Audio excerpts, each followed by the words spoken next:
आखिर मेरे बेटे की शादी हो गई और इतनी प्यारी बहू हमारे घर में आ गई। सच का मम्मी, भाभी सच में बहुत खूबसूरत है। आखिर पसंद किसकी है? कुछ भी ना बोलो भैया, पसंद मम्मी की है, आपकी नहीं, समझे? मम्मी ने तो सिर्फ रिश्ता बताया था, लेकिन पसंद तो मैंने ही करी ना। अरे चुप रहो तुम लोग, बहू अभी अभी घर में आई है और तुम लोग आपस में लगे पड़े हो। बहू क्या सोचेगी? हाँ नहीं तो ये भाई बहन कभी भी शुरू हो जाते हैं। आओ बहू, तुम आराम से बैठो। बनारस के रस्तोगी परिवार में कंगना गगन की दुल्हन बनकर आई थी। गगन अपनी माँ यामिनी, पिता योगेश और बहन राधा के साथ रहा करता था। कंगना के उस घर में आने से सब बहुत खुश थे और कंगना भी रस्तोगी परिवार की बहू बनकर बहुत खुश थी। तुम्हें इस घर में कैसा लग रहा है? बहुत अच्छा, यहाँ सब लोग बहुत अच्छे हैं। और मैं? आप क्या? मैं भी बाकियों जैसा हूँ या कुछ खास? आप तो मेरे पति है, आपसे बेहतर भला कोई कैसे हो सकता है? आप सबसे प्यारे और खास हो मेरे लिए। तो ये कहने में इतना शर्मा क्यों रही हो? मैं तुम्हारा पति हूँ, जो कहना है खुलकर कहो। मुझे अच्छा लगेगा जब तुम अपनी फीलिंग्स खुलकर एक्सप्रेस करोगी। जी वो तो ठीक है, लेकिन मैं थोड़ी शर्मीली हूँ, इसलिए मुझे थोड़ा समय लगेगा। अरे कोई बात नहीं, टेक योर टाइम। रस्तोगी परिवार में कंगना का आगमन किसी त्योहार से कम न था। जितनी सुंदर उसकी सूरत थी, उतनी ही मीठी उसकी बातें। पहली रात अपने पति की ऐसी बातें सुनकर उसके मन में तो लड्डू फूट रहे थे। हे भगवान, आपने मुझे गगन जैसा पति दिया, इससे बड़ी सौगात और क्या हो सकती है। अब ये मेरी जिम्मेदारी है कि मैं इस घर की बहू बनकर सबका दिल जीत लूं। सुबह के 4 बजे थे। पूरा मोहल्ला अभी नींद में डूबा था, लेकिन रस्तोगी हाउस में पूजा की मधुर घंटियां गूंजने लगी थीं। अरे ये तो मंदिर की घंटी है, इतनी सुबह कौन पूजा कर रहा है? लगता है बहू उठ गई, देखो तो सही, पूजा भी कर रही है। यामिनी और योगेश जैसे ही बाहर आए, देखा कि कंगना लाल साड़ी पहने, माथे पर लंबी बिंदी और हाथों में थाली लिए पूरे श्रद्धा भाव से आरती कर रही थी। राम, ऐसी बहू तो नसीब वालों को मिलती है, हमारे घर के तो भाग्य ही खुल गए। मम्मी जी, पापा जी, आपके आशीर्वाद से ही तो सब कुछ है, मुझे आशीर्वाद दीजिए। कंगना उनके पांव छूती है, दोनों उसे आशीर्वाद देते हैं और गले लगा लेते हैं। फिर वो सीधा रसोई में गई और पराठे बनाने लगी। उसने आलू, पनीर और मेथी 3 किस्मों के पराठे बनाए। जब तक गगन और राधा जागे, नाश्ता तैयार था। आज तो होटल वाला माहौल है। ये खुशबू कसम से भूख और बढ़ा रही है। भाभी, कहीं मम्मी को आपसे जलन ना होने लगी? इतने अच्छे पराठे बना दिए आपने। अरे जलन क्यों होगी, इतनी सलीकेदार, इतनी संस्कारी बहू पाकर हम तो सच में धन्य हो गए। चलो सब लोग जल्दी जल्दी बैठो, आज तो बहू के हाथ का खाना खाते हैं। सब नाश्ता करते हैं और हर निवाले पर वाह वाह वाह वाह की बौछारें करते हैं। थोड़ी देर बाद गगन ऑफिस चला गया। कंगना ने बर्तन समेटे, रसोई साफ की और फिर बैठक में जाकर टीवी पर कोई भक्ति भजन लगा दिया। तभी डोरबेल बजती है। अरे नमस्ते शालिनी आंटी, आइए आइए, अंदर आइए। नमस्ते बेटा, सोचा नई बहू आई है तो एक झलक देख ही लूं। अरे आपने इतनी प्यारी बात कही, मैं तो भावुक हो गई। आइए बैठिए ना, लस्सी या नींबू पानी या फिर चाय? अरे बेटा, तू तो एकदम देवी निकली, रूप रंग भी जैसे चांद का टुकड़ा और बातों में तो मिष्टी घुली है। कंगना मुस्कुराती है और पानी लाकर देती है। हाय रब्बा, ऐसी छोरी तो किस्मत वालों के घर आवे, तेरे जैसी बहू पाकर तो घर सारा तीरथ बन जाए। यह तुमने सच कहा शालिनी। इतने में राधा अंदर आती है। अरे अरे आंटी जी, इतनी तारीफ मत कीजिए मेरी भाभी की, कहीं नजर ना लग जाए। हाय राम, तेरा भी जवाब नहीं राधा, मैं क्या नजर लगाने आई हूँ। सब जोर जोर से हंसने लगते हैं और वो लोग बैठकर गप्पे लड़ाते हैं। कंगना ने आते ही अपनी सादगी और संस्कारों से सबका दिल जीत लिया था। साड़ी में लिपटी मुस्कुराती हुई कंगना को देखकर हर कोई यही कहता, क्या बहू पाई है। लेकिन शादी के कुछ दिन बाद एक नया मोड़ आया। कंगना, आज छुट्टी है, चलो ना कहीं बाहर घूमने चलते हैं, कोई अच्छा सा रेस्टोरेंट या कहीं और। सच? चलिए ना, मजा आएगा। रेस्टोरेंट में कुछ खाएंगे, मैं अभी तैयार होकर आती हूँ। कंगना खुशी से झूम उठी। वो झटपट बाथरूम में गई और थोड़ी देर बाद जब बाहर निकली तो आंखों में काजल, बालों में गजरा और पहनी थी उसकी पसंदीदा रानी गुलाबी साड़ी। अरे ये क्या, हम लोग रेस्टोरेंट जा रहे हैं और तुमने साड़ी पहन ली? आप भी ना, कैसा मजाक कर रहे हैं, मैं तो हमेशा साड़ी तो पहनती हूँ। नहीं कंगना, मैं मजाक नहीं कर रहा हूँ। मैं चाहता हूँ तुम कभी कभी वेस्टर्न ड्रेस भी पहनो। मैं वेस्टर्न ड्रेस? नहीं जी नहीं, मैं तो पूरा जीवन साड़ी पहनती आई हूँ, और फिर अब तो मैं आपकी पत्नी हूँ, रस्तोगी परिवार की बहू। मैं वो जीन्स टी शर्ट ना बाबा ना। ठीक है, तो ऐसे ही चलते हैं। रेस्टोरेंट में दोनों ने एक कोना पकड़ लिया। सॉफ्ट लाइट्स, धीमा संगीत और उनके बीच कुछ मीठी मीठी बातें। कंगना, सच में तुम्हारे पास कोई भी वेस्टर्न कपड़े नहीं है क्या? नहीं, कभी जरूरत ही नहीं पड़ी। मम्मी कहती थी साड़ी में ही औरत की गरिमा होती है, ये हमारे भारतीय संस्कार है। तो जरूरत अब पड़ी है। चलो अभी मॉल चलते हैं, हम लोग कुछ अच्छा सा खरीदेंगे। पर अरे पर वर छोड़ो और चलो। गगन कंगना को एक ब्रांडेड शोरूम में ले गया। चारों ओर रंग बिरंगी शॉर्ट्स, वन पीस, टॉप्स और जीन्स लटक रही थी। कंगना की आंखें फटी की फटी रह गई। ये देखो कितना सुंदर ड्रेस है, ट्राई कर लो ना। नहीं नहीं जी, ये तो बहुत छोटा है, मैं ऐसे कपड़े पहनूं? आप भूल रहे हैं मैं आपकी बीवी हूँ, आपके घर की बहू, और फिर मुझे इसमें ना बहुत शर्म आएगी। ये सुनकर पास खड़ा सेल्समैन हंसने लगा। अगर नहीं पहनना चाहती तो मत लीजिए, वैसे भी हर किसी पर वेस्टर्न कपड़े सूट नहीं करते। गगन का चेहरा गुस्से से लाल हो गया। उसने सेल्समैन को घूरा और बिना कुछ कहे कंगना का हाथ पकड़ा और वहां से बाहर निकल गया। वो लोग घर आ गए, पर गगन अभी भी गुस्से में था। उसकी चुप्पी कंगना को चुभ रही थी। गगन जी नाराज है क्या? मैं वो बस थोड़ा अनकंफर्टेबल हो गई थी। बात सिर्फ कपड़ों की नहीं है कंगना, बात सोच की है। ये बोलकर गगन कमरे में चला जाता है, दरवाजा बंद कर लेता है। कंगना की आंखों में आंसू थे। उसने दरवाजे पर हल्की थपकी दी, लेकिन कोई जवाब नहीं आया। तभी वहां राधा और यामिनी आ गई। गगन भी आज बहुत चुप है, कुछ गड़बड़ है क्या? हाँ, मैंने भी देखा, और बहू भी बुझी बुझी सी लग रही है। क्या बात है बहू, कुछ परेशानी है क्या? कंगना उनको सब कुछ बताती है तो यामिनी गगन को बुलाकर उससे बात करती है। ओहो, तो मुद्दा वेस्टर्न कपड़ों का है। देखो गगन, अगर किसी ने कभी कुछ नहीं किया है तो वो नई चीज में थोड़ी हिचकिचाहट महसूस करता ही है। बहू ने कोई गलत बात तो नहीं करी। भैया आप ही बताओ, जो लड़की कभी अकेले घर से बाहर ना निकली हो, उससे आप मिनी स्कर्ट की उम्मीद कर सकते हो? काफी समझाने बुझाने के बाद गगन का मूड थोड़ा ठीक हुआ। उसने कंगना से माफी तो नहीं मांगी, लेकिन रात को दूध का ग्लास खामोशी से उसके हाथ में थमा दिया। फिर कुछ दिन बाद, गगन जी मुझे बाजार से कुछ सामान लेना है, आप चलेंगे ना? अभी नहीं, अभी मैं बिजी हूँ, तुम चली जाओ। मैं कभी अकेले बाजार नहीं गई, बहुत डर लगता है। अरे तुम्हें थोड़ी हिम्मत करनी पड़ेगी ना, अकेले बाहर जाना सीखो, हर बार मैं साथ नहीं रहूंगा। सीख जाऊंगी, पर अभी नहीं। आज आप चलो ना, आपके साथ सही लगता है। गगन का दिल पिघल गया। उसने अपनी फाइल बंद की और कहा, चलो आज मैं चलता हूँ, लेकिन तुम्हें ये सब सीखना होगा। हाँ हाँ बिल्कुल। शादी के बाद की जिंदगी अब धीरे धीरे अपने ढर्रे पर चलने लगी थी, लेकिन गगन के मन में अब भी एक कसक थी। उसकी पत्नी, उसके लाइफ पार्टनर उसके साथ कदम से कदम मिलाकर चलने वाली कोई स्टाइलिश, मॉडर्न, सोशल वाइफ होती।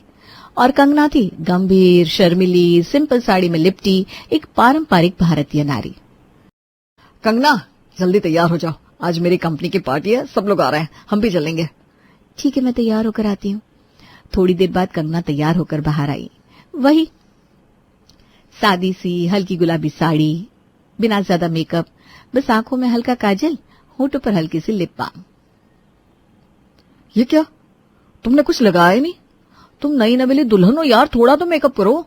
लड़कियां कैसे लाल लिपस्टिक लगाती है, काले काजल से आंखों को बोल्ड बनाती है, हेयर स्टाइल बनाती है, तुम भी करो ना यार। गगन जी मैं ज्यादा मेकअप नहीं कर सकती, मुझे सादी सूरत में ही अच्छा लगता है, और फिर ज्यादा मेकअप से ना असली चेहरा छिप जाता है। बात असली चेहरे की नहीं है, बात प्रेजेंटेशन की है। लोग देखेंगे तो क्या सोचेंगे? लोग क्या सोचेंगे उससे ज्यादा जरूरी है मैं क्या महसूस करती हूँ। मुझे बनावटी लगना पसंद नहीं है। थोड़ी बहस के बाद गगन ने हार मान ली। ठीक है, जैसा तुम्हें सही लगे वैसा ही करो। पार्टी में कंगना सबकी पत्नियों के बीच गुम सी थी। न किसी से ज्यादा बात, न फोटो खिंचाना, बस एक कोने में बैठी रही। और गगन, उसके चेहरे पर साफ लिखा था, ना खुश पति। पता नहीं कंगना इतनी शर्मिली और रिजर्व्ड क्या है, काश वो भी और लड़कियों की तरह बोल्ड होती। इसी बीच एक दिन गगन के दो कलीग मोहन और सुंदर डिनर पर घर आए। गगन बेहद एक्साइटेड था। उसने कंगना से कहा, आज तुमसे एक रिक्वेस्ट है, मेरे दोस्त आ रहे हैं, जरा अच्छे से बात करना, थोड़ी फ्रेंडली बनना, ताकि उन्हें लगे कि मेरी वाइफ कितनी स्मार्ट, बोल्ड और फ्रेश माइंडेड है। हाँ, मैं कोशिश करूंगी ना। मोहन और सुंदर आए। कंगना ने मुस्कुराकर नमस्ते कहा, पानी नाश्ता दिया और बिना एक शब्द ज्यादा बोले अपने कमरे में चली गई। गगन को ये अच्छा नहीं लगा। वो कमरे में गया और गुस्से से बोला, ये क्या था कंगना, तुम बस हेलो करके चली आई, इतना भी नहीं हुआ कि बैठकर थोड़ी बात कर लेती। गगन जी, मैं पराया मर्दों से ज्यादा बात नहीं करती। आप मेरे पति हैं, मैं आपसे जुड़ी हूँ। क्या मतलब, मेरे दोस्त पराये हो गए और तुम्हें मेरी इज्जत की जरा भी परवाह नहीं है? तुम्हारी वजह से आज मेरी बेइज्जती होगी, लोग क्या सोचेंगे मेरी बीवी के बारे में? मैंने कुछ गलत नहीं किया। चुप रहो, अब से तुम्हारे तौर तरीकों से मैं परेशान हो गया हूं। बैठ ही रहो अपने कमरे में, मुझे कुछ फर्क नहीं पड़ता। गगन अपने दोस्तों के पास लौट गया। 1 घंटे बाद वो दोनों चले गए, लेकिन गगन ने फिर कंगना से बात नहीं की। इसलिए फिर रात में कंगना रोते हुए अपनी सास यामिनी के पास पहुंची। मम्मी जी, मैंने उनके दोस्तों से बात न करके क्या गलत किया? क्या मुझे सच में बदल जाना चाहिए? बेटिया, रिश्ता निभाने के लिए कभी कभी थोड़ा बदलना भी पड़ता है। वो तुम्हारे लिए एडजस्ट कर रहा है ना, थोड़ा तुम भी कर लो बेटा। तभी राधा भी वहां आती है। हाँ भाभी, थोड़ा मेकअप ट्राई करो ना, थोड़ा स्टाइल, थोड़ा एटीट्यूड, भैया पिघल जाएंगे एकदम। ठीक है, अब मैं वो बनूंगी जो गगन जी देखना चाहते हैं। अगली सुबह कंगना गगन के पास पहुंची। गगन जी, मुझे आपका क्रेडिट कार्ड चाहिए। क्यों, क्या हुआ? मैं शॉपिंग पर जा रही हूँ, अकेले। गगन की आंखें फैल गई। ये वही कंगना थी जो अकेले बाजार जाने में डरती थी। ठीक है, ले जाओ। कंगना क्रेडिट कार्ड लेकर चली गई। गगन बहुत खुश था कि चलो फाइनली वो कोई कदम उठा रही है। फिर जब वो शॉपिंग करके वापस आई तो गगन ने उससे पूछा, दिखाओ तो क्या क्या लाई हो। ये देखिए, ये 1 पीस, ये ऑफ शोल्डर टॉप, ये हाई वेस्ट जीन्स और ये रेड लिपस्टिक। गगन को अपनी आंखों पर यकीन नहीं हुआ। उसकी शर्मीली बीवी आज किसी स्टाइल आइकॉन की तरह सामान निकाल रही थी। वो मुस्कुराया, पहली बार दिल से। वाह कंगना, आज तो तुमने दिल जीत लिया। कभी कभी प्यार में बदलाव जरूरी होता है। पश्चिमी कपड़ों की शॉपिंग के बाद कंगना ने जैसे एक नई दुनिया में कदम रख लिया था। अब उसकी नजरें ऑनलाइन वेबसाइट्स पर टिक गई थी। एक के बाद एक महंगे ब्रांड्स का मेकअप उसकी वॉच लिस्ट में भरता चला गया। रात का समय, बेडरूम में कंगना मोबाइल पर मेकअप देख रही थी। ओह वाओ, ये लिपस्टिक शेड तो कमाल का है, और ये हाइलाइटर, यही तो लेना था मुझे। उसने 1 नहीं 2 नहीं पूरे 10,000 का मेकअप ऑर्डर कर दिया और अगले ही दिन डिलीवरी होती है। अरे ये क्या आया है, फिर से कुछ मंगाया? मेकअप, जो वाला तुमने कहा था ना, मॉडर्न लुक, बस वही। अच्छा ठीक है, कम से कम अब तुम कोशिश तो कर रही हो। गगन को थोड़ी हैरानी तो हुई, पर वो खुश था कि उसकी पत्नी उसकी पसंद की और कदम बढ़ा रही थी। अगले दिन आई रविवार की शाम। आज वो दिन था जब कंगना ने खुद को पूरी तरह बदल डाला। 1 पीस ड्रेस, खुले बाल, रेड लिपस्टिक, डार्क आईलाइनर और हाई हील्स। अब तो कोई भी मुझे सीधी सादी बहू नहीं कहेगा। जब वो बाहर आई तो गगन की आंखें फटी की फटी रह गई। कंगना, ये तुम हो? और कौन होगा, भूतनी। तुम तो पहले भी सुंदर थी, लेकिन अब तो हॉट लग रही हो। गगन को अपनी आंखों पर विश्वास नहीं हो रहा था। जो औरत साड़ी में पूजा करती थी वो आज किसी मॉडल से कम नहीं लग रही थी। चलो आज बाहर चलते हैं, आइसक्रीम खाते हैं और मजे करते हैं। मैं तैयार हूँ मिस्टर गगन। दोनों निकल पड़े। उन्होंने साथ में चॉकलेट आइसक्रीम खाई, हाथों में हाथ डालकर मार्केट की गलियों में घूमे और पहली बार गगन को लगा कि उसकी पत्नी अब पूरी तरह उसके स्टाइल में ढल गई है। मैं बहुत खुश हूँ। मैं भी। फिर 1 हफ्ते बाद कंगना ने रिसर्च करना शुरू किया कि मॉडर्न औरतें और क्या क्या करती हैं। ओ ये क्या, किटी पार्टी, ये तो कमाल की चीज है। वो फौरन मोहल्ले की औरतों के बीच पहुंची। मैं भी आपकी किटी में शामिल होना चाहती हूँ। जरूर बेटा, 2000 रुपये महीने की फिक्स है। डन। कंगना ने फौरन जाकर गगन से पैसे मांगे। गगन जी 2000 चाहिए, किटी ज्वाइन करनी है। किटी और तुम? हाँ तो क्या हुआ, मैं अब तुम्हारी तरह सोशल बन रही हूँ ना। अरे वाह, मेरी बीवी अब सोशलाइट बन रही है। उधर यामिनी और राधा भी ये सब देखकर हैरान और खुश थी। मम्मी देखिए, भाभी कितनी बदल गई है, भाई भाभी का रिश्ता भी कितना अच्छा हो गया ना। हाँ बेटा, आज दिल को तसल्ली मिलती है। तभी अचानक डोरबेल बजती है। इस वक्त कौन आ गया? मैंने बुलाया है आपके प्यारे दोस्तों को, मोहन और सुंदर। गगन को एक झटका सा लगा, लेकिन चेहरे पर मुस्कान आ गई। नमस्ते भाभी जी। नमस्ते भाभी जी। हेलो हेलो, आइए बैठिए, चाय या कॉफी। कंगना अब खुलकर बात कर रही थी, हंसी मजाक गपशप सब कुछ। मोहन और सुंदर भी हैरान थे, ये वही कंगना है? अब तो ये सबकी फेवरेट बनती जा रही है। पता नहीं क्यों मुझे थोड़ी जलन हो रही है। वक्त गुजरता गया और फिर धीरे धीरे घर का बजट बिगड़ने लगा। खर्चा बेकाबू हो रहा था। ये क्या, इतने पैसे कहाँ चले गए? शायद कंगना के कपड़ों और मेकअप पर इस बार कुछ ज्यादा ही हो गया। गगन जी, इस बार ब्रांडेड हाई हील्स खरीदनी है, बस 5,000 दीजिए ना। नहीं नहीं, अब और पैसे नहीं मिलेंगे। तुमने तो बहुत पैसे उड़ा दिए यार। क्या? मैं वही तो कर रही हूँ जो आपने कहा था, अब आपको उसमें भी दिक्कत है? तुम्हें जरा भी फिक्र नहीं है कि घर का बजट किस हालत में है? बस खरीदो, खर्च करो। मैंने तो आपके लिए बदला है खुद को, अब वही चीजें खटकने लगी। बात बढ़ती गई, आवाजें ऊंची होती गई और फिर यामिनी वहां आई। बस करो, क्या हो गया है तुम दोनों को? मम्मी ये तो बस पैसे पैसे किए जा रही है, अब और नहीं दे सकता मैं पैसे।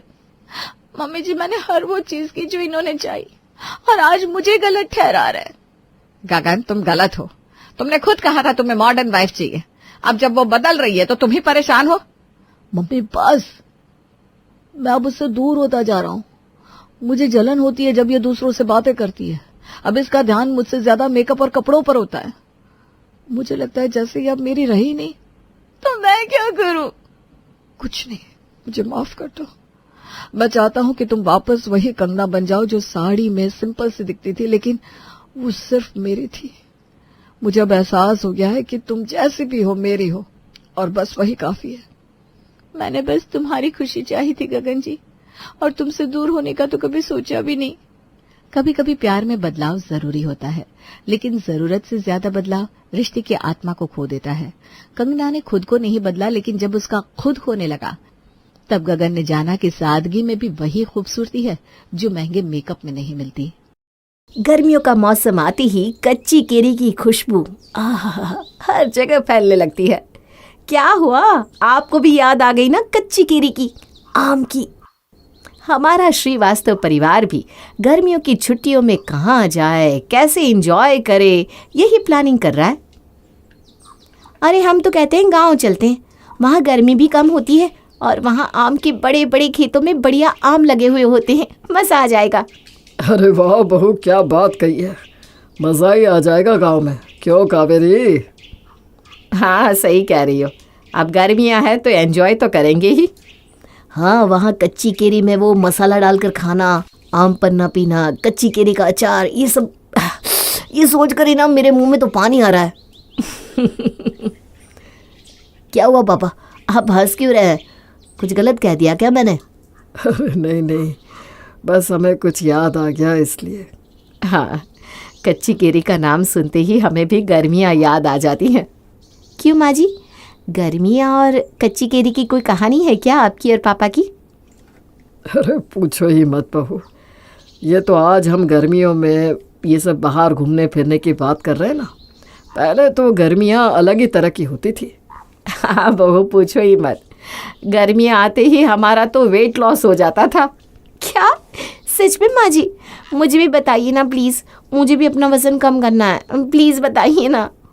अरे बेटा, तुम ये वज़न कम करने वाली कसरत कर पाओगी क्या? हाँ पापा, हम जिम में भी इतनी कसरत करते हैं। अगर माँ जी की कसरत इससे अच्छी होगी तो हमारा वज़न तो जल्दी से कम हो जाएगा ना। बताइए ना माँ जी प्लीज़। हाँ हाँ कावेरी, बता भी दो, कैसे तुम्हारे 6-7 किलो तो कम हो ही जाते थे गर्मियों में कच्ची केरी की वजह से। अरे बहू, बताते हैं हम। तुम्हें वो हमारा गांव का मकान याद है जिसमें हमारा बड़ा सा आंगन है? हाँ हाँ याद है ना माँ जी। अरे बस वहीं करते थे हम कसरत। अरे कावेरी, गर्मियाँ शुरू हो गई है, गायों के लिए पानी भर के रख दे।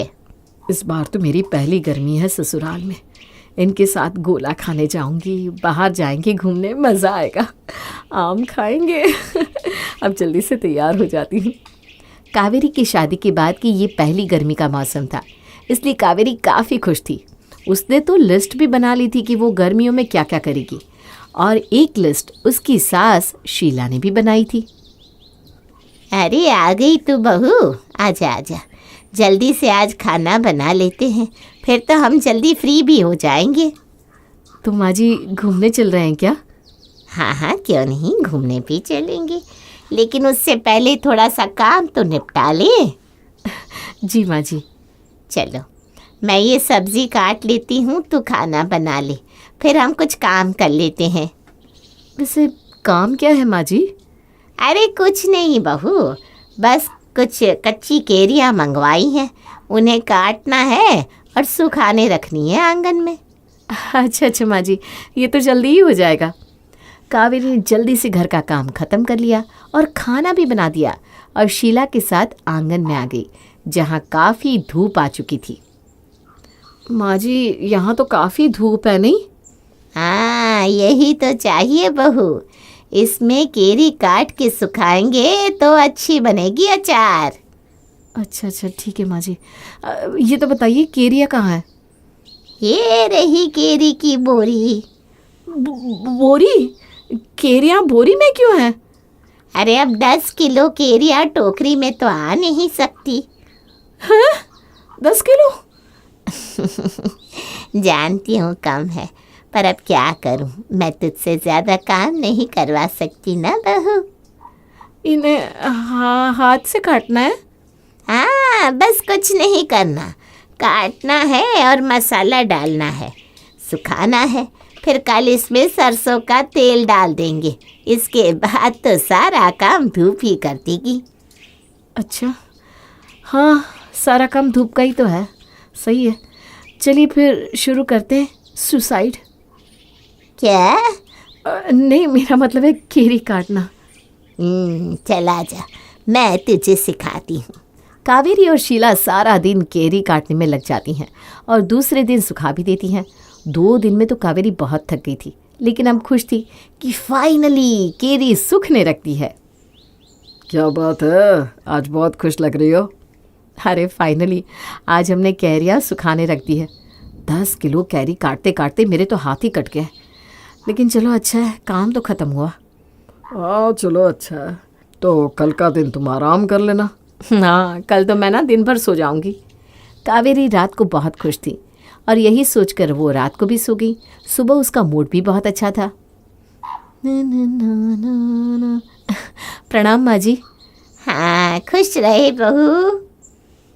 माँ जी खाने में हलवा पूरी बना दूँ? हाँ हाँ, बना दे, और आलू मटर की सब्जी भी बना देना। ठीक है माँ जी।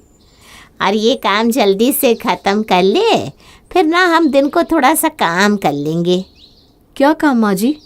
अरे कुछ ज़्यादा नहीं बहू, बस कैरी का शरबत बनाना था, पंकज को बहुत पसंद है ना।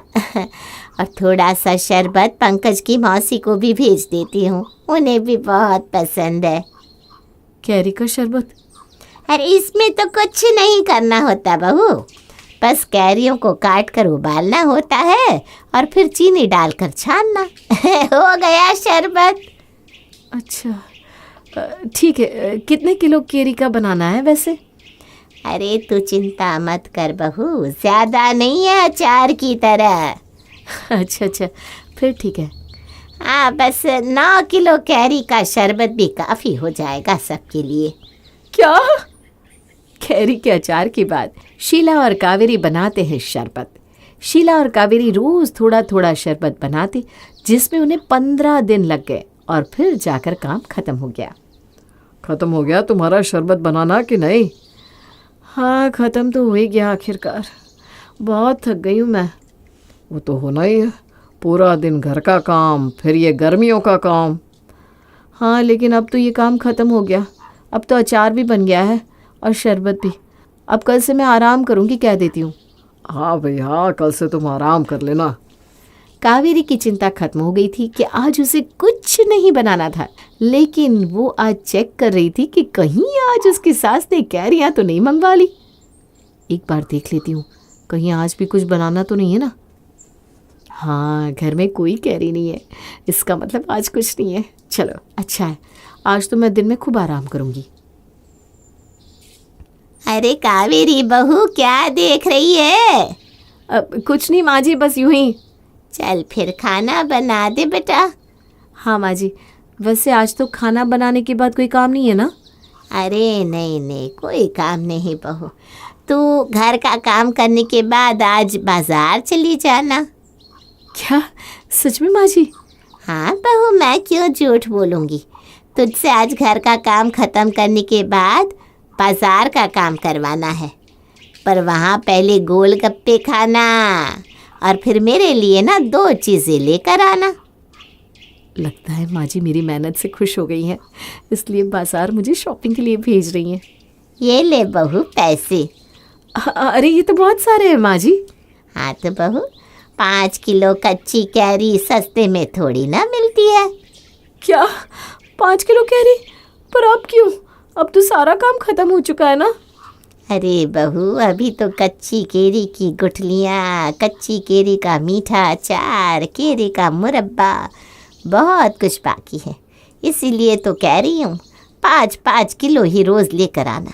इससे कैरियाँ अच्छी और ताज़ी मिलेंगी, ठीक है? कावेरी को कहाँ पता था कि गर्मियाँ कैरी खाने के लिए नहीं बल्कि कैरियाँ सुखाने में ही निकल जाने वाली है। उसका तो पूरा दिन बस इन्हीं काम में चला जाता था। अरे ये सर्दियाँ कब आएंगी? प्लीज़ राम जी जल्दी सर्दियाँ भेज दो। इन गर्मियों में भी तुम्हारे साथ एक बात बहुत अच्छी हुई है, पता है कावेरी? अच्छी हुई है? सारा दिन मेरा काम में निकल जाता है, इसमें क्या अच्छा हुआ मेरे साथ? ज़रा बताना तो। तुम्हें पता भी है तुम्हारा वज़न कितना कम हो गया है? क्या?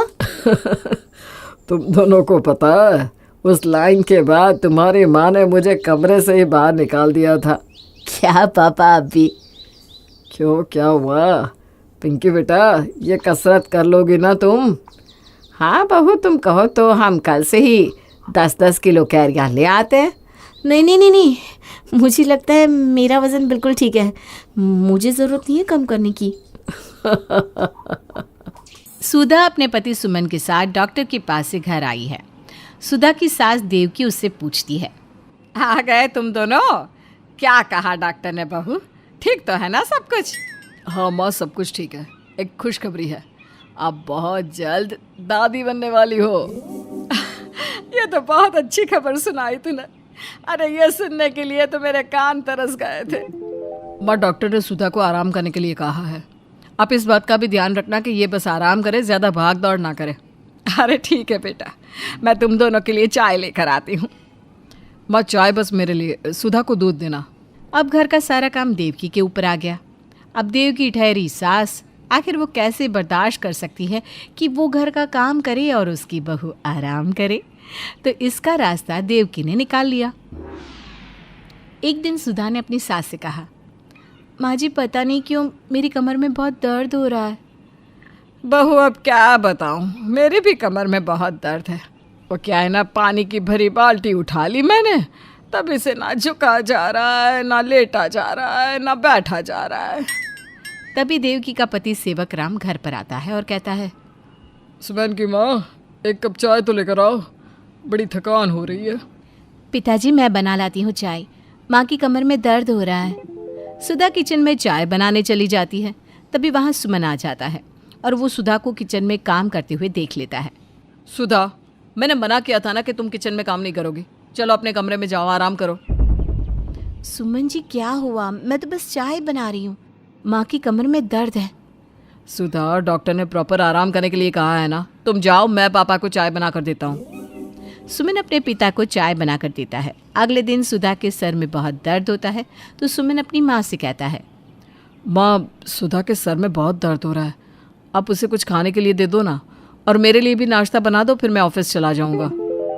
अरे जोरू के गुलाम, मैं तेरी माँ हूँ, मेरी तकलीफ के बारे में भी ख्याल रख लिया कर। मेरे भी सर में सुबह से दर्द है, समझा? अरे माँ, तो इतना गुस्सा क्यों कर रही हो? मैं बनाता हूँ आपके लिए नाश्ता और दवाई भी दे दूंगा। सुमन किचन में नाश्ता बनाने चला जाता है। तभी वहाँ सेवक राम आ जाता है। अरे बेटा, तुम नाश्ता बना रहे हो? हाँ पिताजी, माँ की तबीयत ठीक नहीं है ना, आपके लिए भी बना दूंगा। चलो तुम किचन में काम कर लो, मैं घर की साफ सफाई देख लेता हूँ। इस तरह देवकी का पति और बेटा घर का सारा काम खत्म करके अपने अपने काम पर जाते हैं और शाम को काम से आने के बाद भी वो दोनों ही रात का खाना भी बनाते। लेकिन देवकी को बिल्कुल अच्छा नहीं लग रहा था कि उसका पति और बेटा काम करे, तो उसने अपनी बहू को सुनाना शुरू कर दिया। आजकल की बहुओं के नखरे ही नहीं मिलते। अरे बच्चा ही तो होने वाला है तो ऐसे रानियों की तरह बैठ जाती है। अरे हमने पैदा नहीं किए क्या बच्चे?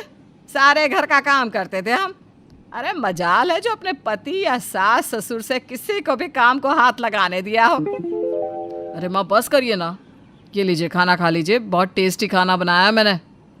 अरे भगवान, आज रोटी मैंने बनाई है, इसमें तुम्हें कई देशों के नक्शे भी मिलेंगे, लेकिन खा लेना, हमें गोल गोल रोटी बनाना कहाँ आता है। बाप पिताजी आप खाना खा लीजिए, मैं सुधा को लेकर आता हूँ। अब इस तरह से कई दिन बीत गए। बहू घर का काम करती नहीं और सास कोई ना कोई बहाना बनाकर काम टाल देती और घर का काम सेवक राम और उसके बेटे को ही करना पड़ता। ये बात देवकी को बहुत खटकती है, इसलिए देवकी के मन में जो उल्टा सीधा आता वो अपनी बहू को सुनाना शुरू कर देती। एक दिन सुधा ने सुमेन से कहा, सुनिए जी, अब मैं इस घर में नहीं रह सकती क्योंकि आप मुझे काम करने नहीं देते और आपकी माँ मुझे ताने सुनाती है। अरे तुम गुस्सा मत करो, तुम्हारी सेहत के लिए गुस्सा करना अच्छा नहीं है, मैं माँ से बात करूँगा। सुमेन अपनी माँ को समझाने की कोशिश करता है, लेकिन उसकी माँ को किसी की बात से कोई फर्क नहीं पड़ता। एक दिन सेवक राम और सुमेन सारा दिन घर पर ही थे और सारा काम सेवक राम और सुमेन ने मिलकर किया। देवकी को ये बात बर्दाश्त नहीं हो रही थी, इसलिए उसने अपनी बहू को सुनाना शुरू कर दिया। बहू दिन भर ऐसे ही बैठी रहेगी क्या? पालना ला दूं? झूलती रही दिन भर। क्या हुआ माँ जी, अब क्या किया मैंने? इसी बात का तो रोना है कि तू कुछ कर नहीं रही। अरे ऐसा भी क्या आराम बता दिया डॉक्टर ने कि तुम तो बिल्कुल नहीं हिल रही हो। तुम्हें शर्म नहीं आती? तुम्हारा पति और ससुर काम करते हैं और तुम बैठी रहती हो। माँ जी, अगर आपको बुरा लग रहा है तो आप कर लिया करो। मैं कभी बीमार पड़ती हूँ तो आप तो मुझसे ज़्यादा ही बीमार पड़ जाती हो। कोई बीमार नहीं हो तुम, माँ बनने वाली हो तो ये सोच कर बैठी हो कि न जाने दुनिया का कौन सा अनोखा काम कर रही हो। अरे हम भी बने हैं माँ, और उस हालत में भी बहुत काम किया करते थे हम। चक्की से आटा पीसते थे, जंगल से लकड़ियाँ लाकर मिट्टी के चूल्हे पर रोटी बनाती थी, तुम्हारी तरह नहीं। डॉक्टर ने थोड़ा आराम करने को क्या कह दिया, बस बैठ गई। देविका ने अपनी बहू को खूब खरी खोटी सुनाई और इसका परिणाम ये हुआ कि सुधा घर छोड़कर चली गई। सुमिन चाहकर भी कुछ नहीं कर पा रहा था, ना तो वो अपनी माँ को बोलने से रोक पाया और ना ही अपनी पत्नी को जाने से रोक पाया। सुधा के जाने के बाद देवकी सारे घर का काम करने लगी। वो अपने बेटे और पति का बहुत ख्याल रखती। अपनी माँ का ये रूप देखकर सुमिन ने अपनी माँ से कहा, माँ, जब सुधा इस घर में थी तो आप कुछ भी काम नहीं करती थी। अब आपने इतनी अच्छी तरह से घर की सारी जिम्मेदारी संभाल ली। पापा को और मुझे हर चीज़ टाइम से देती हो। जब तेरी शादी नहीं हुई थी ना, तब मैं ही करती थी इस घर का काम। तो माँ, क्या सिर्फ सुधा ही बोझ थी आपके ऊपर? हाँ बेटा, थी बोझ, बिल्कुल ही नहीं हिलती थी अपनी जगह से। अरे कुछ तो काम करे ना, उसने तो कसम खा ली थी कि कुछ काम नहीं करना। माँ, सुधा माँ बनने वाली है, इस घर के वारिस को जन्म देने वाली है, इस बात का ख्याल कर लेती। आपने तो उसे लड़कर घर से ही भगा दिया। मैंने नहीं भगाया घर से। अरे गुस्से में दो बातें कह दी तो बर्दाश्त नहीं कर सकती थी क्या? ये क्या तरीका हुआ? सामान उठाया और चलती फिरती नजर आई। वैसे बेटा, सच्चाई तो यह है कि मुझसे अब नहीं होता बुढ़ापे में काम। देवकी जो भी हो, लेकिन बहू को तो हमें बुलाना ही होगा, वरना लोग क्या कहेंगे, गर्भवती बहू को घर से निकाल दिया। अरे मैंने रोका है क्या तुम लोगों को बहू को लाने के लिए? जाकर लेकर क्यों नहीं आते? मेरी तो हर बात तुम लोगों को बुरी लगती है, लेकिन कान खोलकर सुन लो, मुझसे नहीं होता अकेले घर का काम। ठीक है माँ, मेरे पास रास्ता है। ये बोलकर सुमन घर से चला जाता है और सुधा को वापस लेकर आता है, लेकिन सुधा के साथ एक औरत और होती है। उसे देखकर देवकी कहती है, अरे बेटा, बहू के साथ ये औरत कौन है? माँ, ये कांता है। ये इसी घर में रहेगी और सारे घर का काम करेगी और साथ साथ सुधा का भी ख्याल रखेगी। माँ, अब तो कोई परेशानी नहीं है ना आपको? मुझे तो पहले भी कोई परेशानी नहीं थी बहू, मैंने ज़रा सा डांट क्या दिया तो घर से ही निकल गई।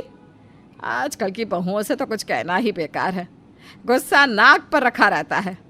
अरे हमने नहीं किया कभी ऐसा कुछ, हमारी सास ने तो हम पर हाथ भी उठाया है, लेकिन आजकल की बहुएं क्या समझेंगी उस डांट को जिसमें प्यार छुपा होता है। कांता, तुम खाना बना लो। सुधा, चलो तुम मेरे साथ कमरे में। सुमन सुधा को कमरे में लेकर जाता है, लेकिन देवकी का बोलना बंद ही नहीं होता। शर्मा परिवार में प्रदीप अपनी पत्नी प्रेमलता, बड़े बेटे सोहन, छोटे बेटे राज और बेटी प्रिया के साथ रहता था। वो लोग बहुत अमीर थे। सोहन के सिवा सबको अपनी अमीरी का बहुत घमंड था। वो गरीबों को बहुत नीच और गिरा हुआ समझते थे। ओह गॉड, दुनिया में कैसे कैसे लोग होते हैं, इनको तो जीना ही नहीं आता, बिल्कुल थर्ड क्लास के लोग हैं। हाँ मम्मी, आप सही कह रहे हो।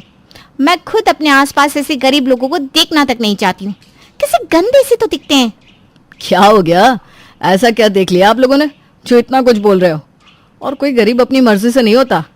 बस बस, पहले हमारी बात तो सुन लो, फिर ज्ञान देना। अच्छा ठीक है, बताओ क्या बात है जो आप लोग इतना चिढ़ गए हो? हम लोग मॉल गए थे, तो जब वापस आ रहे थे तो रास्ते में बहुत ट्रैफिक था। ड्राइवर ने शॉर्टकट लिया और हमारी कार एक अजीब से बाजार के बीच में से निकली। और वहां हमने देखा कि एक औरत एक सब्जी वाले से 5 रुपए के लिए लड़ रही थी। ये गरीब लोग कितने कंजूस होते हैं। भला 5 रुपए के लिए कोई क्यों ही लड़ेगा? आता ही क्या है आज के वक्त में 5 रुपए में। सीरियसली मुझे तो देखकर अजीब लग रहा था, कैसे ये लोग अपना वक्त लड़ने में निकाल देते हैं। अरे मम्मी, सबके पास इतने पैसे नहीं होते जितने हमारे पास हैं। उनके लिए 5 रुपये भी बहुत बड़ी चीज़ है। हम लोग अगर 100 रुपये भी छोड़ दें तो कोई बड़ी बात नहीं है, पर उनके लिए 5 रुपये बहुत है। आपको ऐसे किसी को जज नहीं करना चाहिए। असली अमीर वही है जो गरीब को गरीब ना समझे। अरे भैया, आप तो रहने ही दो। 5 रुपए में भला क्या आता है? क्या कर लेगा इंसान 5 रुपए बचाकर? और जैसे ये सच है कि हम अमीर हैं, वैसे ये भी तो सच है कि वो लोग गरीब हैं। वो आदत की वजह से गरीब है। काम करने के बजाय वो लोग भीख मांगकर गुजारा करते हैं। इसमें उनकी ही गलती है ना? जाने दो, मैं आप लोगों को कुछ नहीं समझा सकता। उस घर में सोहन के अलावा सभी लोग गरीबों को एक एलियन प्रजाति समझते थे। उसी शाम जब दूध वाला आता है तो उसके पैर में मोच आ जाती है। सोहन उसे अंदर बुलाकर सोफे पर बिठा लेता है। अरे ये दूध वाला सोफे पर बैठकर क्या कर रहा है? उठ यहाँ से, जाकर दरवाजे पर खड़ा हो। मैं भैया। अरे पापा, उसके पैर में चोट लग गई है, इसलिए मैंने उसे अंदर बुलाया है ताकि मरहम पट्टी कर दूं। ऐसे में बेचारे से तो चला भी नहीं जा रहा। उसे आराम करना चाहिए, पर ये तो दिन भर काम करने वाला है। ऐसे में जख्म ज्यादा हो जाएगा ना। ओह गॉड सोहन, तुम क्या करते रहते हो? मरहम पट्टी करने की क्या जरूरत है? कुछ पैसे दे दो, डॉक्टर के यहाँ जाकर पैर ठीक करा लेगा। तुम क्यों ऐसे लोगों को घर में बुला लेते हो और खुद उनकी सेवा में लग जाते हो जैसे ये गरीब लोग राजा महाराजा हो? हाँ, और नहीं तो क्या भैया। ये लोग पता नहीं कहाँ कहाँ बैठते होंगे, भैंसों को नहलाते होंगे, उनका गोबर उठाते होंगे, और आप इन्हें बुला के सोफे पर बिठा लेती हो। छी छी छी। अब तो ये सब गंदा हो गया। इसको फेंक कर नया ही लेकर आना होगा पापा। अब ये हमारे बैठने के लायक नहीं रहा। मैं चाहता हूँ, वरना मेरी वजह से आपका घर भी अशुद्ध हो जाएगा। अरे नहीं नहीं, तुम घबराओ नहीं, बैठे रहो। मैं तुम्हारी मरहम पट्टी कर देता हूँ, फिर जाना। और आप लोग अगर मदद नहीं कर सकते तो जाकर अपना काम करो ना, मुझे मेरा काम करने दो। सोहन उस दूध वाले को वापस बिठाता है और उसकी मरहम पट्टी करता है। ये देखकर बाकी सबका मुंह बन जाता है। उसके जाने के बाद प्रेमलता कहती है, ये सोफा उठाओ और कबाड़ में फेंकाओ और पूरे हॉल की धुलाई करो। ये अब क्या बोल रही हैं मम्मी? ऐसा क्या ही हो गया जो आप सोफे ही बाहर फेंकने को कह रही हैं? तुझे अपनी मनमानी करनी थी, तूने कर ली ना। अब अपना मुंह बंद रख। जिस सोफे पर वो दूध वाला बैठा था, मैं उस पर नहीं बैठ सकती। नया सोफा खरीदूंगी मैं। हे भगवान, आप लोगों को तो अब भगवान ही समझा है। तभी सोहन का छोटा भाई राज घर में आता है और चिल्लाकर कहता है, ब्रिंग मी अ टॉवल। कोई है यहाँ या सारे मर गए? क्या सर? ओ माय गॉड, इन गरीब जाहिलों को इंग्लिश भी नहीं आती। तौलिया तौलिया ले आओ। किसने इनको काम पे रख लिया? ठीक है सर। क्या हो गया बेटा, क्यों गुस्सा कर रहे हो? अरे जैसे ये गरीब वैसे इन गरीबों के बच्चे। अभी बाहर एक गरीब के बच्चे ने मुझ पर कुल्ला कर दिया। मुझे तो बहुत गुस्सा आया, लेकिन करता भी क्या। छी छी छी, कितने गंदे होते हैं ये लोग। जाओ ठीक से नहा लेना। अरे बच्चे तो शरारत करते हैं, इसमें क्या बड़ी बात। बचपन में मैं भी तो ऐसे शैतानियां करता था, कोई बात नहीं। अब तो रहने ही दो भैया, आपको पता नहीं ये गरीब अच्छे कैसे लगते हैं। उनका जीवन ऐसे ही चल रहा था। और फिर एक दिन सोहन एक लड़की से कोर्ट मैरिज करके उसे घर ले आता है। सोहन को लड़की के साथ देखते ही प्रेमलता गुस्से से भर जाती है। ये तूने क्या किया सोहन? शादी करनी थी तो कम से कम हम लोगों को बता तो देता। अगर मैं आप लोगों को बता देता तो आप लोग शादी करनी ही नहीं देते। हम लोग मॉडर्न सोच वाले लोग हैं, हमें लव मैरिज से कोई फर्क नहीं पड़ता। तेरी शादी में करोड़ों रुपए लगाकर ऐसी शादी करती कि पूरी दुनिया देखती कि किसी रईस की शादी हो रही है, लेकिन तूने सब खराब कर दिया। बात लव मैरिज की नहीं है मम्मा, बात यह है कि रीमा अनाथ और गरीब है, पर मैं उससे बहुत प्यार करता हूँ और वो भी मुझसे बहुत प्यार करती है, इसलिए मैंने बिना आपको बताए शादी कर ली। ये सुनकर सोहन के परिवार के सभी सदस्य गुस्सा हो जाते हैं। Oh my God, this is insane. तेरा दिमाग खराब हो गया क्या बेटा? या इस लड़की ने तेरे ऊपर कोई काला जादू किया है? तूने एक गरीब लड़की से शादी कर ली, तूने कुछ भी नहीं सोचा हमारे परिवार की इज्जत के बारे में? अब क्या जवाब दूंगी मैं अपनी किटी पार्टी की सहेलियों को? ये सब तूने क्या किया? कम से कम बहू तो बराबरी की लाता। अरे माँ, इतना क्यों ओवर रिएक्ट कर रही हो? मुझे जो पसंद है मैंने उससे शादी कर ली, दुनिया को दिखाने के लिए शादी नहीं की है मैंने क्या क्या सोच कर रखा था, मेरी भाभी ऐसी होगी वैसी होगी, और आप ये क्या उठा कर लाए हो? कोई स्टैंडर्ड है इनका, देखो तो कैसे कपड़े पहने। प्रिया, तमीज से बात करो, ये भाभी है तुम्हारी, अगर एक और शब्द गलत बोला तो अच्छा नहीं होगा। इसी बात का तो दुख है भैया कि ये हमारी भाभी है। ऐसी भाभी लाए हो आप कि हम किसी से मिलवा भी नहीं सकते। एक गरीब लड़की को भाभी कैसे बोलूं? सोहन, ये तुमने ठीक नहीं किया, पर अब जो हो गया सो हो गया। इसको अंदर लेकर जाओ। मैं जानती हूँ आप लोग मेरे गरीब होने की वजह से मुझे पसंद नहीं करते, पर मेरा विश्वास कीजिए, मैं एक अच्छी लड़की हूँ और मैं आप सबका दिल जीत लूँगी। मैं आपको कभी भी शिकायत का मौका नहीं दूंगी। सब लोग रीमा की बात सुनकर भी अनसुना कर देते हैं और वहाँ से चले जाते हैं। उसके बाद सोहन भी रीमा को लेकर अपने कमरे में आ जाता है।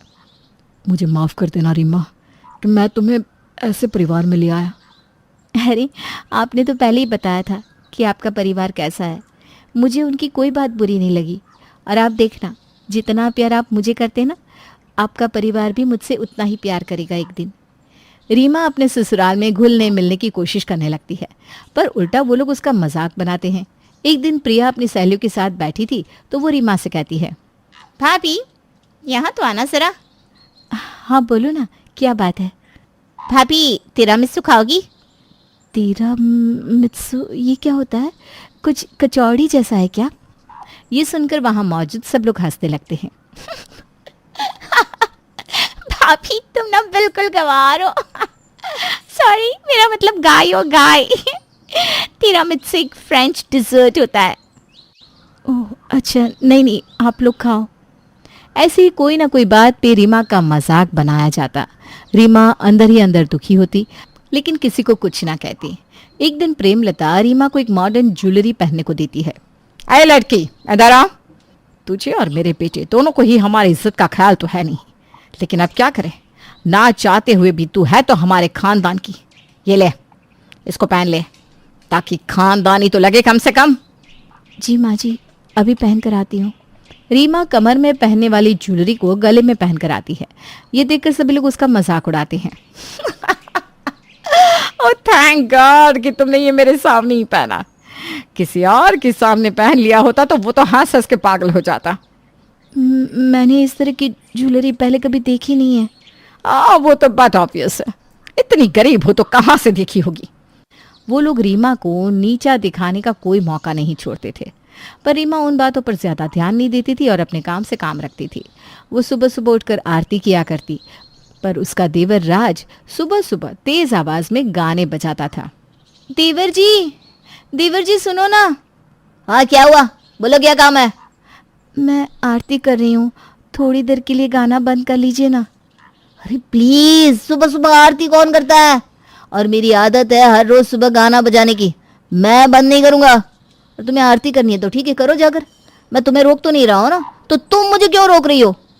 रीमा कुछ नहीं बोलती और वापस आकर आरती करने लगती है, और राज गुस्से में गाने की आवाज को और तेज कर देता है, लेकिन रीमा आरती करती रहती है। और थोड़ी देर में तेज आवाज की वजह से म्यूजिक सिस्टम खराब हो जाता है और अब गाना बंद हो जाता है।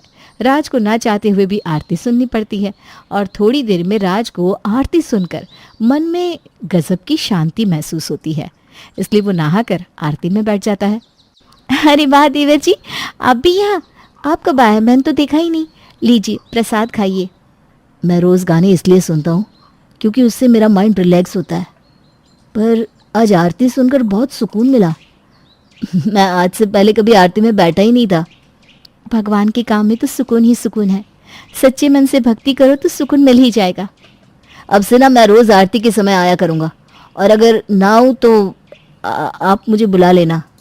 अगले दिन भी राज आरती के समय आकर बैठ जाता है। जब रीमा आरती कर लेती है तो राज भी आरती करता है। उसे आरती करते देख घर के सभी लोग हैरान रह जाते हैं। आज सूरज किधर से निकला है भैया? ये सब क्या हो रहा है इस घर में? ये रीमा की वजह से हुआ है। मैंने तो पहले ही कहा था ये सबका मन जीत लेगी। यही काम और अच्छा होता अगर तू बहू बराबरी की लाता। माँ, तुम कभी नहीं बदलने वाली। चलो, बहू के आने से कुछ तो अच्छा हुआ, मेरा दूसरा बेटा सुधर गया। अगले दिन प्रिया की कुछ सहेलियां आती हैं और प्रिया उनके लिए एक स्पेशल डिश बनाती है। मम्मी जरा ये टेस्ट करो ना, बताओ कैसी बनी है। ये क्या बना कर रखा है तूने? ऐसा लग रहा है जैसे मैंने 2 दिन की बासी सब्जी खा ली हो। ये कुकिंग वुकिंग तेरे बस की बात नहीं है बेटा, रहने दे। क्यों अपनी सहेलियों को भरी जवानी में मारना चाहती है? प्रेमलता प्रिया का मजाक बनाकर वहां से चली जाती है। प्रिया को बहुत बुरा लगता है और उसे रोना आता है। तभी रीमा वहां आती है। अरे क्या हुआ प्रिया दीदी, आप रो क्यों रही है? क्या बात है? मैं अपनी सहेलियों के लिए कुछ बना रही थी और मुझसे सही नहीं बन पाया, इसलिए मम्मी ने मेरा बहुत मजाक बनाया। अब मैं अपनी सहेलियों को क्या खिलाऊं? मेरी तो बेइज्जती हो जाएगी उनके सामने। अरे बस इतनी सी बात पे आप रो रही हैं। आप फिक्र क्यों करती हैं? आपकी भाभी है ना, आप बस देखती जाओ। रीमा बचे हुए सामान से प्रिया को एक नई तरह की डिश बनाना सिखा देती है, जो कि उसकी सहेलियों को बहुत पसंद आती है। उस दिन के बाद से प्रिया भी अपनी भाभी को पसंद करने लगती है। भाभी, मुझे खाना बनाना बहुत पसंद है, पर मॉम बनाने ही नहीं देती। उन्हें लगता है ये काम छोटे लोग करते हैं। तुम फिक्र ना करो, मैं तुम्हें सिखाऊंगी और तुम सबसे अच्छा खाना बनाओगी और एक दिन शेफ बन जाओगी। इससे पहले आमतौर पर रीमा अकेले ही बैठी रहती थी, पर अब राज और प्रिया उसके साथ खूब बातें किया करते थे। ऐसे ही जब एक शाम रीमा, सोहन, राज और प्रिया बैठकर बातें कर रहे थे तो प्रदीप उनको देखकर सोचता है, मैं तो हमेशा बिजनेस में ही लगा रहा, कभी अपनी फैमिली को सही से टाइम ही नहीं दिया, और इस वजह से ये लोग भी कभी आपस में मिलजुल कर नहीं बैठे। पर आज बहू की वजह से कितनी खुशहाली है घर में। ये सोचकर प्रदीप भी उन लोगों के साथ जाकर बैठ जाता है और बातें करने लगता है। लेकिन प्रेमलता के अंदर पैसे का घमंड अभी तक भरा हुआ था। बाकी सब रीमा के साथ अच्छे से पेश आते थे, लेकिन प्रेमलता अभी भी उसे ताने दिया करती थी और उसका मजाक बनाया करती थी। चलो बहू, हमें कुल देवता के मंदिर जाना है। वैसे मुझे कोई शौक तो नहीं है तुम्हारे साथ जाने का, लेकिन क्या करूं, ये रिवाज है कि बहू के साथ ही जाना होता है। ओके मम्मी जी, चलिए। माँ, तुम अभी भी रीमा के साथ ऐसे बात कर रही हो जब सभी ने रीमा को अपना लिया है।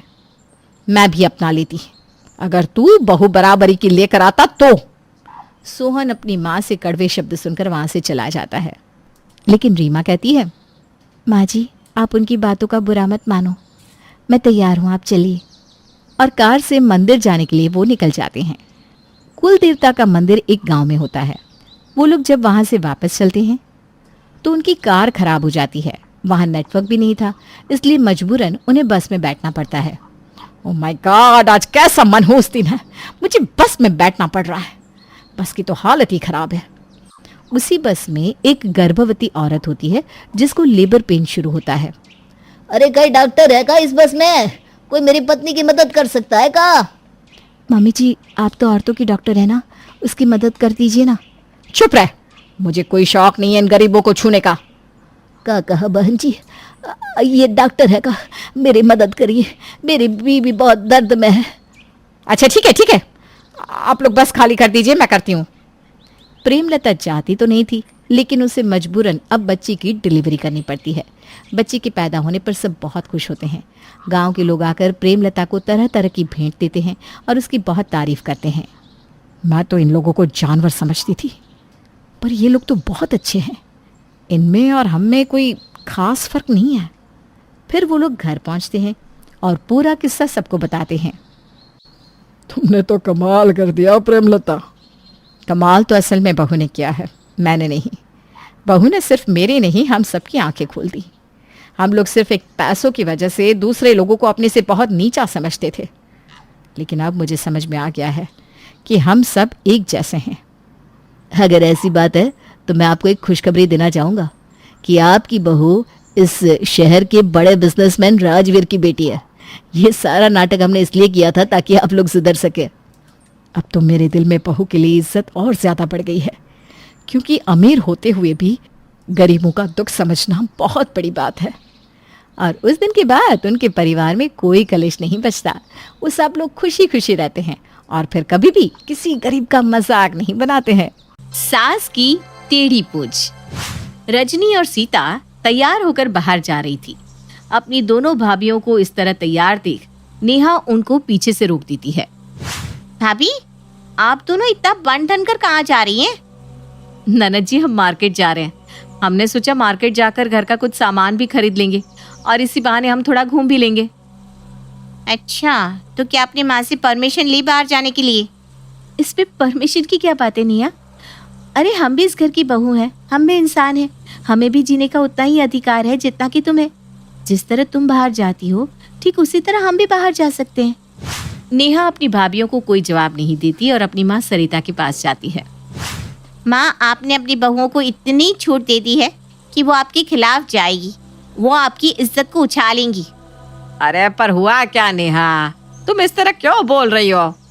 जाकर अपनी बहू को देखो, किस तरह वो दोनों मार्केट जाने के लिए सज धज कर तैयार बैठी हैं। अरे ठीक है, मार्केट जाएंगी, लेकिन मार्केट में इतना भी सज सवर कर जाने की क्या जरूरत है? वो मार्केट जा रही है, किसी फंक्शन में नहीं जा रही जो हील वील पहन कर तैयार हो गई है। अरे तो क्या हो गया, तेरी भाभी ही तो है। अगर वो थोड़ा सज धज रही है तो तुझे क्या प्रॉब्लम है?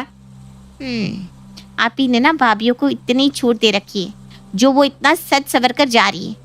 आपको पता नहीं है क्या कि बाहर का माहौल कैसा है? नेहा की बात सुनकर सरिता उसकी बात से सहमत होती है और वो बाहर हॉल में जाकर सीता और रजनी को मार्केट जाने से रोक देती है। सीता, रजनी, कहाँ जा रही हो तुम दोनों? माँ जी, आपको बताया था ना, हम मार्केट जा रहे हैं। अरे लेकिन मार्केट में इतना सज सवर कर जाना जरूरी है क्या है? मार्केट जा रही हो या किसी फंक्शन में? खुद का हुलिया देखा है तुमने? हाँ, तो इस पे खराबी क्या है? हम दोनों इस घर की बहू हैं और बहू होने के नाते हमें सही से रहना पड़ेगा ना, ताकि कल को कोई बाहर वाला ये ना बोले कि सरिता जी की बहू कैसी भंगन सी बनकर रहती है। अरे कोई नहीं बोलेगा। अगर तुम्हें मार्केट जाना है तो बिल्कुल सिंपल जाओ, नहीं तो कोई जरूरत नहीं है बाहर जाने की। सीता और रजनी अपनी सास से कुछ कह पाती उससे पहले सरिता नेहा के साथ कमरे में चली जाती है। अपनी ननद की ऐसी हरकत देख सीता रजनी से कहती है, दीदी, इस नेहा की बच्ची का कुछ ज्यादा ही हो रहा है। इसकी वजह से अब हम कहीं बाहर भी नहीं जा पा रहे। हाँ सीता, तुम सही कह रही हो, लेकिन हम कुछ कर भी तो नहीं सकते। आखिर अपनी माँ की ये इकलौती और लाडली बेटी जो है। सीता और रजनी गुस्से में अपने अपने कामों में लग जाती है। ऐसे ही समय गुजरता है और गुजरते समय के साथ नेहा आए दिन अपनी माँ को अपनी भाभियों के खिलाफ भड़काती रहती। ऐसे ही एक दिन सभी खाने के टेबल पर बैठकर खाने का इंतजार कर रहे थे। तभी रजनी और सीता सभी के सामने खाना परोसती है और जैसे ही नेहा खाने का पहला निवाला मुंह में लेती है, वैसे ही वो खाने में कमी निकालते हुए कहती है, हे भगवान, इतना घटिया खाना मैंने आज से पहले कभी नहीं खाया था। माँ, इस खाने को ना आप अपने मुंह में भी मत लेना। अगर आपने खाना खाया तो सच में आपकी तबीयत बहुत ज्यादा बिगड़ जाएगी।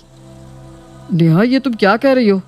हमेशा तुम्हारी दोनों भाभी ही खाना बनाती है और हर दिन खाना सही तो बनता है। हाँ तो भैया, जरूरी है कि और दिन सही बनता है तो आज भी खाना अच्छा ही बना हो। अगर मेरी बातों पर किसी को विश्वास नहीं है ना, तो खाना खाकर देख लो, लेकिन मैं इस गंदे से खाने को कभी नहीं खाऊंगी। अगर तुम्हें ये खाना नहीं खाना तो मत खाओ, समझी? कम से कम किसी और को तो खाना खाने से मत रोको। अरे तुम दोनों क्या कर रही हो? ये हर टाइम घर में चिक चिक बाजी चलती रहती है। घर में कभी तो शांति का माहौल बना लिया करो। भैया, मैं तो चली बाहर खाने। अगर आप लोगों को यही घटिया खाना खाना है तो आप लोग शौक से खा सकते हैं, लेकिन मैं इतना बेकार खाना नहीं खा सकती। नेहा अब खाने से उठकर चली जाती है और अपने कमरे में जाकर खाना ऑर्डर करने लगती है। पर जैसे ही विक्रम, राजीव और सरिता खाने का पहला निवाला मुंह में डालते हैं, वैसे ही वो लोग खाने को उगलते हुए कहते हैं, हे भगवान, सच में खाना कितना गंदा बना है बहू। तुम दोनों ने खाना बनाया है ये जहर? अरे चाहती क्या हो तुम दोनों हमसे? माँ जी, अब आप भी अपनी बेटी की भाषा बोल रही हैं। रजनी, माँ सही बोल रही है। तुमने खाना नहीं बनाया, जहर बनाया है, जहर। भैया ये आप कैसी बात कर रहे हैं? हम दोनों ने तो सही खाना बनाया था, पर फिर भी आप लोगों को हमारे हाथ का खाना पसंद नहीं आता। हम लोग इस घर के लिए इतनी मेहनत करते हैं, लेकिन हर समय आप हम लोगों को ऐसे नीचा दिखाते रहते हैं। सीता, तुम्हें नहीं लगता कि तुम कुछ ज्यादा ही बोल रही हो? अगर आप दोनों को अपने खाने पर इतना ही यकीन है तो तुम दोनों ये खाने को खा कर देखो। राजीव, सरिता और विक्रम तीनों ही खाने पर से उठकर चले जाते हैं। पर क्या खाना सच में खराब था? ये देखने के लिए सीता और रजनी खाने का पहला निवाला मुंह में डालती है तो उन्हें बहुत ज्यादा मिर्च और नमक का एहसास होता है। सीता, सच में ये खाना तो बहुत ज्यादा खराब है। पर इस खाने को खराब किया किसने? हमने तो खाना बिल्कुल सही बनाया था। दीदी, इस खाने को खराब करेगा कौन? इस घर में हमारी एक ही तो दुश्मन है जो हर वक्त माँ और हमारे पतियों को हमारे खिलाफ भड़काती रहती है। लेकिन वो ऐसा करती क्यों है? आखिर हमने उसका बिगाड़ा क्या है? सीता और रजनी आपस में बात कर रही थी, तभी वहां विक्रम आता है और उन दोनों से कहता है, रजनी, सीता, हम लोग बाहर से खाना ऑर्डर कर रहे हैं। तुम्हें जो भी खाना है तुम हमें अपना ऑर्डर बता दो, हम ऑर्डर कर लेंगे। विक्रम की बात सुनकर सीता और रजनी अपना अपना ऑर्डर देती है और अपने कमरे में चली जाती है। समय यूं ही गुजरता है और एक दिन, विक्रम जी, मैं क्या कह रही थी कि क्यों ना हम कहीं बाहर चले। आज मेरा कहीं बाहर जाने का मन है। रजनी, अभी कुछ दिन रुक जाओ, फिर चलते हैं। अभी मेरे पास पैसे नहीं है, सैलरी आने दो फिर चलेंगे। रजनी और विक्रम की ये बात नेहा सुन लेती है और नेहा हंसते हुए खुद से कहती है, नेहा के होते हुए आप दोनों कहीं बाहर चले जाएं। ऐसा तो हो नहीं सकता, और अगर गलती से ऐसा हुआ भी तो मैं ऐसा होने नहीं दूंगी। भाभी, मैं आपको इतनी शांति से कैसे रहने दे सकती हूँ? आखिर ननद भाभी का हम दोनों का रिश्ता जो है, तो हम एक दूसरे को परेशान किए बिना कैसे रह सकती हैं? इतना बोलकर नेहा जोर जोर से हंसने लगती है और वहां से चली जाती है। वहां से जाने के बाद नेहा सीधा अपनी माँ के पास जाती है और अपनी माँ को एक बार फिर भड़काती है। माँ, मेरी बात मानो, आपकी बहू बहुत ही चंट और चालाक है।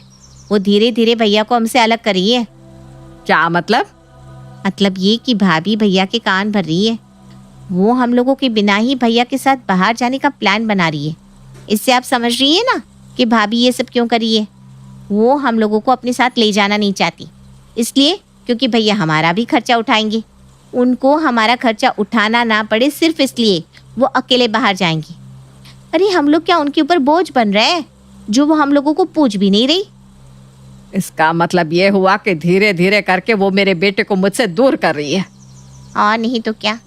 अरे आपको तो पता भी नहीं कि आपकी बहू आपके बारे में क्या सोचती रहती है। आपकी बहू आपको अपनी माँ नहीं बल्कि सास समझती है, लेकिन आप तो मुझे ही परायेपन का एहसास दिलाती है और अपनी बहू को अपनेपन का। देख लिया अपनी बहू का अच्छा करने का नतीजा। इस तरह नेहा एक बार फिर सरिता के कान भर देती है और सरिता सीधा अपने बेटे विक्रम के पास जाती है।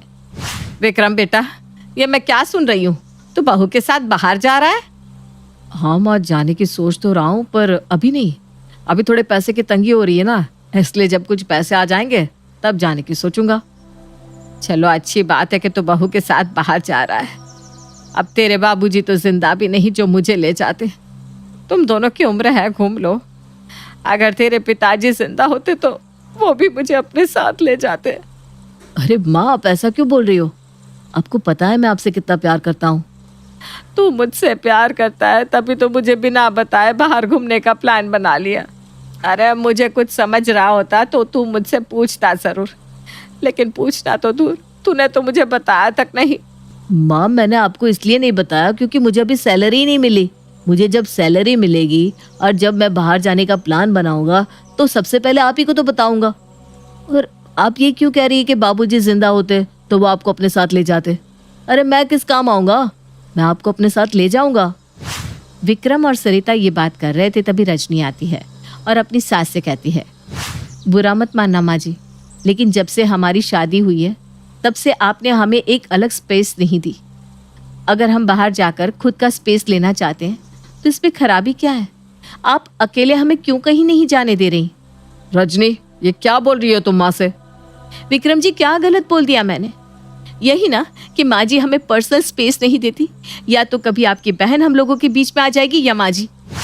रजनी की ऐसी बात सुनकर सरिता का पारा हाई हो जाता है और वो गुस्से में रजनी से कहती है, बहू, अब तक का तो पता नहीं, लेकिन अब मैं तुझे इस घर से कहीं नहीं जाने दूंगी।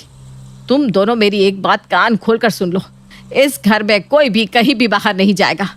अगर इस घर से कोई बाहर जाता है तो मुझसे बुरा कोई नहीं होगा।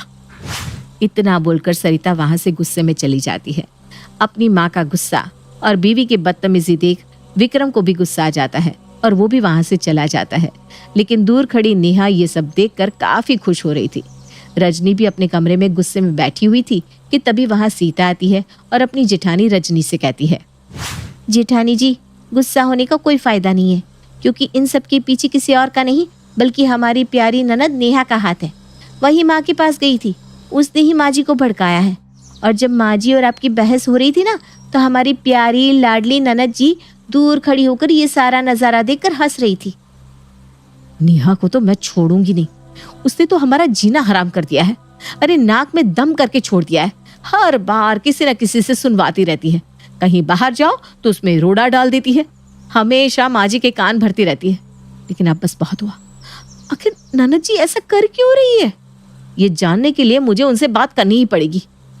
रजनी और सीता नेहा से बात करने के लिए उसके कमरे में जाते हैं, जहां वो नेहा को आराम से सोता हुआ देखते हैं। देख रही हो दीदी, किस तरह आराम फरमा रही है। कोई बात नहीं सीता, कुछ देर की बात है।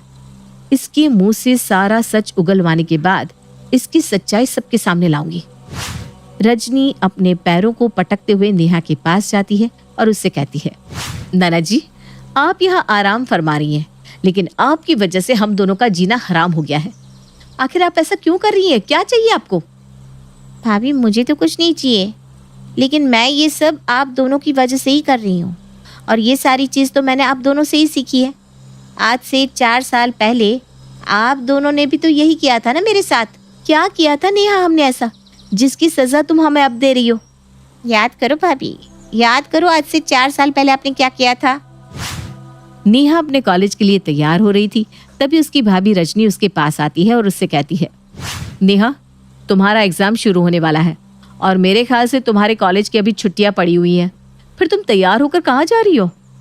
भाभी, आपने बिल्कुल सही कहा, मेरे कॉलेज की छुट्टियां पड़ी हुई है क्योंकि मेरे एग्ज़ाम आने वाले हैं और मेरा फाइनल ईयर है, इसलिए हम लोगों की एक्स्ट्रा क्लास लग रही है। आप जानती है ना एक्स्ट्रा क्लास लेना कितना ज़रूरी होता है। रजनी आगे कुछ बोलती उससे पहले नेहा अपना बैग उठाती है और अपनी कॉलेज के लिए निकल पड़ती है। शाम को जब नेहा वापस आती है तब सीता नेहा से खाना बनाने के लिए कहती है, नेहा, आज सर बहुत दर्द कर रहा है, इसलिए मैं सोच रही थी क्यों ना तुम खाना बना लो। वैसे भी तुम्हारे हाथ का खाना खाए बहुत दिन हो गए हैं। भाभी, मैं खाना बना लेती, लेकिन आपको पता है ना मेरे एग्ज़ाम है। मैं अपने एग्ज़ाम की तैयारी करूं या फिर खाना बनाऊं? प्लीज़ थोड़ा सा मैनेज कर लीजिए ना। नेहा और नेहा की भाभी आपस में बात कर ही रहे थे, तभी वहां सरिता आती है और उन दोनों को बातें करता देख बीच में बोल पड़ती है, अरे क्या हो गया? दोनों ननद भाभी इस तरह आपस में बात कर रही है जैसे पता नहीं कोई मीटिंग बिठा रखी है दोनों ने। नहीं माँ, ऐसी कोई बात नहीं है। वो भाभी मुझे खाना बनाने के लिए बोल रही थी और मैं भाभी को कह रही थी कि मैं नहीं बनाऊंगी क्योंकि मेरे एग्ज़ाम है ना, इसलिए। अरे तो क्या हो गया, मत बना, तेरी दोनों भाभी बना लेगी मिलजुल कर। इतना बोलकर सरिता वहां से चली जाती है। नेहा भी वहां से अपने कमरे में पढ़ाई करने चली जाती है। लेकिन ये सब देख सीता और रजनी को बहुत गुस्सा आता है। इस नेहा की बच्ची ने हद ही कर दी है। अरे जरा हमारा हाथ बटा देते तो क्या बिगड़ जाता। पता नहीं ऐसी कौन सी पढ़ाई चल रही है इसकी, और मुझे तो ये समझ में नहीं आ रहा इसको इतना पढ़ाया क्यों जा रहा है। ये नहीं कि शादी करवाकर इसके घर भेज दो। बात तो आप सही कह रही है दीदी, पर आप मेरी मानो या ना मानो, इसका ना चक्कर कहीं ना कहीं ज़रूर चल रहा है। तभी तो सुबह जल्दी जाती है और शाम को लेट आती है। और हमारे घर वाले इतने अंधे हैं कि इस पर ध्यान भी नहीं देते। इसका भांडा तो मैं फोड़ कर रहूँगी, और इसका भांडा फोड़कर इसको घर में ना बिठा दिया तो मेरा नाम भी सीता नहीं। इतना बोलकर सीता और रजनी अपने अपने कामों में व्यस्त हो जाती है।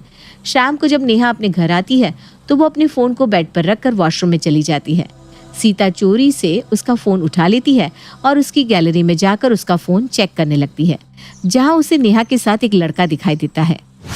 अच्छा, तो ये गुल खिलाए जा रहे हैं मैडम के, कॉलेज के बहाने ये गुल खिला रही हो। कोई बात नहीं, इसका भांडा तो मैं फोड़ कर रहूंगी। इतना बोलकर जल्दी से सीता नेहा और उसके बॉयफ्रेंड की फोटो अपने फोन में सेंड कर देती है और कुछ देर बाद वो रजनी के पास जाकर नेहा की सारी बात बता देती है।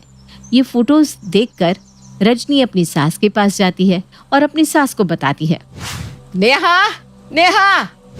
सरिता के गुस्से वाली आवाज सुनकर नेहा अपनी माँ के पास आती है और अपनी माँ को इतने गुस्से में देखकर पूछती है, क्या हुआ माँ, आप इतने गुस्से में क्यों हो? आज से तू कॉलेज नहीं जाएगी। आज से, बल्कि अभी से तेरी पढ़ाई और तेरी कॉलेज यहीं खत्म।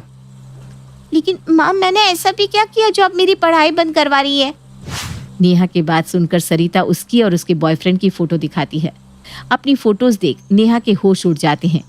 माँ ये ना। क्या हुआ ननद जी, अपनी आशिकी के बारे में बताने में शर्म आ रही है आपको? अरे आप कॉलेज इसीलिए तो जाती थी ताकि आप लड़कों के साथ गुलछर्रे उड़ाए। माँ मेरी बात सुनो, मैं इससे प्यार करती हूँ और कॉलेज खत्म होते ही आपसे मेरा हाथ मांगने आने वाला है। माँ प्लीज मेरी पढ़ाई बंद मत करवाओ, मेरा करियर डूब जाएगा माँ प्लीज। नेहा अपनी माँ के सामने बार बार गिड़गिड़ाती है, लेकिन सीता और रजनी सरिता के कान भरती रहती है, जिस कारण सरिता उसका कॉलेज भी छुड़वा देती है और उसका फोन भी छीन लेती है। समय गुजरता है और गुजरते समय के साथ सरिता आए दिन नेहा पर अत्याचार करती रहती है और उन अत्याचारों को सहकर अब नेहा भी मजबूत हो गई थी, क्योंकि उसके बॉयफ्रेंड की कहीं और शादी हो चुकी थी और अब नेहा पूरी तरह अकेली पड़ चुकी थी। ये देखकर वो ठान लेती है कि वो भी अपनी भाभियों को ठीक वैसा ही सबक सिखाएगी जैसा उसने उसके साथ किया था।